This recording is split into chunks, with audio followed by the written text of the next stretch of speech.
자, 여러분 반갑습니다. 선생님이 다음 주 예수원을 가게 돼서 여러분에게 수업 시간 통해서도 이제 몇 차례 걸쳐서 이제 예수원 가 있는 동안 뭘 해야 될지에 대해서 안내를 했는데, 이제 그럼에도 여러분 이 영상을 보는 이제 시점은 예수원에 가 있는 시점인 거죠. 핸드폰 다 반납하고 나름대로 이제 책 보고 침묵하고 기도하고 예배하는 그런 시간을 가질 텐데, 여러분들도 선생님처럼 그런 기회를 가지면 좋을 것 같은데, 하여튼 여러분은 이제 학기를 좀 마무리하는 단계에 있다 보니까 좀 지치기도 하고 빨리 방학이 왔으면 좋겠고 이런 생각을 좀 가질 수 있을 것 같아요. 여하간 뭐 그러하더라도 좀 끝까지 우리가 최선을 다할 수 있으면 좋겠다. 그리고 여러분하고 1년 동안 이제 통합과학 수업을 하면서 이제는 뭐 1학기 말하고는 다르게 이제 학년을 마무리하는 그런 단계에서 올해 이제 마지막 수업을 앞두고 우리가 뭔가 준비하는 게 있잖아요. 그래서 선생님 영상을 좀 보면서 이 1시간 또 두레별로 이제 미리 사전에 논의한 것들을 최대한 이 시간 안에 끝내겠다라고 생각을 하시면 좋을 것 같고, 그 끝낸 그 결과물을 클래스룸에 올리거나 아니면 그 당일날 어떤 오프라인 그 결과물로 이제 가져오면 좋을 것 같습니다. 내가 하고 싶은 얘기는, 우리가 이제 4단원이 환경과 에너지인데 이거 엄청난 주제죠. 첫 번째가 이제 환경에 대해서, 그리고 이제 에너지에 대해서. 사실 환경과 에너지는 이 교과서에서 이렇게 잡아놓은 것 가지고 우리가 환경을 다 알았다 할 수 없고 에너지를 다 알았다 할 수 없을 것 같아요. 그리고 여러분이 배웠던 내용을 쭉 돌아보면서 그 배운 거를 가지고 수업 돌아보기를, 그러니까 이 단원 돌아보기를 하라는 게 아니라 했던 걸 그대로 가져오라는 게 아니라 그 배웠던 것들 중에서 인상 깊었던 주제를 더 확장해보자는 거지. 더 알아보고 싶은 거를 더 찾아가지고 그거를 좀 더 탐색해보고 조사해보고 해가지고 그걸 가지고 우리가 이제 발표 자료 만들어 보자는 거죠. 그래서 그 발표를 들으면서 이제 우리 올해 수업을 마무리하도록 합시다. 그래서 도움이 될까 싶어서 제가 간단하게 키워드 중심으로 정리하고 이제 마무리할게요. 일단은 환경은 우리가 제일 먼저 살펴본 게 생태계죠. 생태계, 뭐 생물적 요소가 있었고, 또 비생물적 요소가 있었다. 그래서 요 이제 두 가지를 살펴보는 것까지는 뭐 크게 어렵지 않았어. 사실 크게 어렵지 않았는데, 문제는 이제 이 환경 이슈에서 사실은 이제 그 인간의 어떤 탐욕의 결과, 인간의 욕심의 결과가 이 생태계에 뭘 깨뜨리냐면 생태계의 균형을 깨뜨리게 되는 거죠. 생태계의 균형을 깨뜨리게 된다라는 얘기는 뭔가 이제 오염물질을 자꾸 배출하는 거지.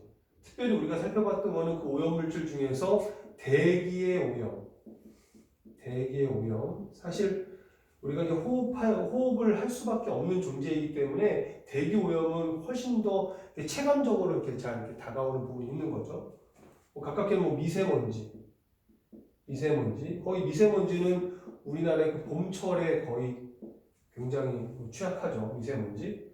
그리고 이거 더 이제 중요한 거는 CO2 농도가 이제 증가하는 거. 얘는 뭘로 이어지죠? 얘는 지구 온난화. CO2는 지구 온난화. 근데 이제 이 CO2가 왜 중요하냐면, 인간이 하는 모든 활동, 심지어 호흡하는 거, 그냥 존재하는, 인간과 동물이 존재하는 것만으로도 이제 CO2가 발생하는 거죠. 이 CO2를 상쇄시키는 방법 자체가 뭐냐면, 뭐 식물이라고 이제 말할 수 있는 이 생산자의 양이 이거를 이제 소모하는, 그러니까 생산자가 만들어낸 포도당을 소모하는 이 소비자보다 생산자 양이 훨씬 많아야 되는 거죠. 얘가 많아야지만 CO2를 상쇄시킬 수 있는데, 실제로 이제 그렇게 될 수 없는 상황인 거고, 또 인간이 뭔가를 이렇게 좀 인류의 어떤 그런 편리와 어떤 이제 잘 사는 문제에 집중하면 집중할수록 얘가 증가하는 거죠. 이건 좀 심각하다.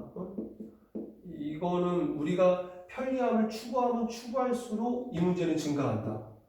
그러면 적절한 불편함, 그러니까 모두가 함께 더불어서 사는 어떤 그런 부분에서의 불편함이 아니라 배려하는 거죠. 우리는 불편함이라고 여길 수 있는 게 사실 배려인 건데, 그죠? 그런 배려가 공동체 내에 충분하게 소통을 통해서 이제 이렇게 합의를 이루고 이게 퍼져 나가야 이런 문제도 근본적으로 해결될 수 있지 않을까, 이런 부분들. 그래서 여러분 이런 것들을 좀 보면서 나는 한 번 더 우리가 배웠던 것 중에서 어떤 걸 더 좀 확장하고 어떤 걸 좀 더 조사해 볼까 라는 생각을 하면 좋겠고, 그리고 조사하는 거에서 넘어서 가지고 마지막 이제 이 단원을 돌아보면서 어떤 내용을 나눌 것인가 정리해 보면 좋을 것 같아요. 그래서 그렇게 한번 잘 해보시고, 그 다음에 이제 에너지 문제. 에너지 문제는 이거는 현재 문제죠, 사실.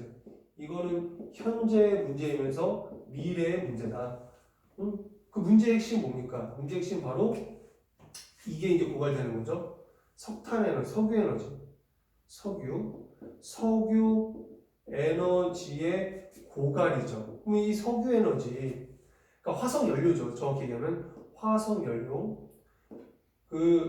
이 화석 연료라고 하는 거는 땅 속에 이제 매몰되어 있는 거 우리가 쓰기만 했던 거거든. 땅 속에 매몰되어 있다라고 하는 것 자체가 의미하는 게 뭐냐면 하나님 주신 선물이야.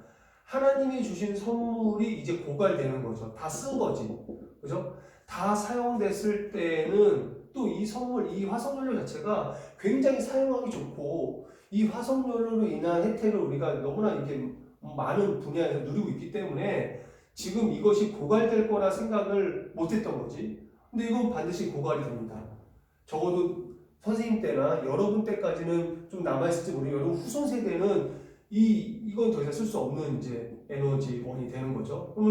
그러면 우리는 현재 얘기라면 이 미래의 이 에너지 문제를 해결하기 위해서 여러 가지 이제 것들을 이제 우리가 고민하고 있죠.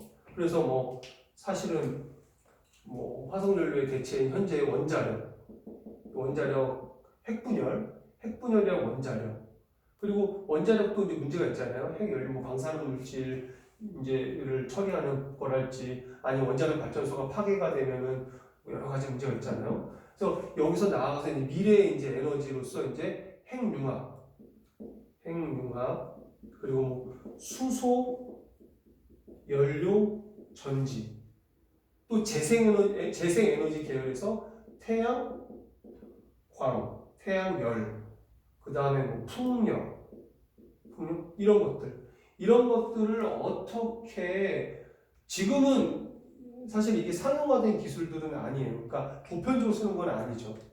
태양광 물론 열도 써, 풍력도 하지만 여기서 만들어내는 전력량이 많지 않은 거죠. 핵융합 아직 상용화 되기 전이고요. 수소 연료 전지도 보편화된 건 아닌 거지. 근데 이쪽으로 자꾸 가야 된다는 거죠. 이쪽으로 가기 위해서는 뭐가 필요해? 기술이 필요해. 기술. 이 분야는 굉장히 핫한 분야. 미래의 인류의 공존을 위한 아주 핵심적인 기술 발전 분야가 될 거라는 거지. 그러니까 이런 부분들에 대해서 우리가 충분히 좀 인지하고 있는 건 굉장히 중요한 거죠. 여러분도 잘 이렇게 탕불지나 그동안 배운 것들을 통해서 정리해봤겠지만, 선생님이 한 번 더 이 환경과 에너지에 대한 감수성 우리가 갖는 건 매우 중요하다. 우리가 마지막으로 한 번 더 이 내용을 좀 정리하고, 여러분 지금부터 이 주어진 시간 동안에 수행평가 이 발표 자료를 잘 준비해서 우리 다음 시간에 발표하도록 하겠습니다. 사실 선생님하고는 이건 마지막 시간에 발표할 거고요. 나하고는 이제 만나서 적정기술 페트병 램프 만들기 보고 할 겁니다. 잘 부탁할게요, 여러분. 여기까지 하겠습니다.